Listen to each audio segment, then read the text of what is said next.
Hi అండి, good morning అందరికీ. అందరు బ్రేక్ఫాస్ట్ చేశారా? ఈరోజు మా ఇంట్లో బ్రేక్ఫాస్ట్ వచ్చేసి చపాతీ, ఆలు, అలాగే మొలకలు. స్ప్రౌట్స్ తెలుసు కదా మీకు, పెసలతో మనం మొలకలు అయితే తయారు చేసుకుంటాం కదా ఇంట్లోనే. నేను ఎందుకంటే విడిగా ఇచ్చాను అనుకోండి, మా పిల్లలు తినరు. నేను అందుకే ఇలా కర్రీ రూపంలో వెజిటేబుల్స్లో నేను స్ప్రౌట్స్ అనేది యాడ్ చేసి కర్రీ అయితే చేస్తుంటాను. ఫైనల్గా కొత్తిమీర, తర్వాత మెంతికూర యాడ్ చేసేస్తాను అనమాట.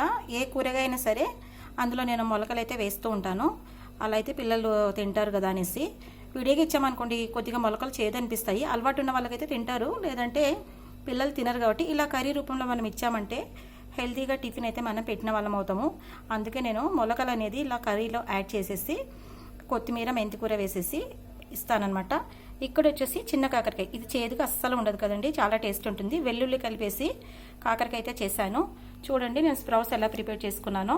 ఇవి డ్రై ఫ్రూట్స్తో కానీ లేదంటే దానిమ్మతో కానీ తింటే చాలా టేస్ట్ ఉంటాయి.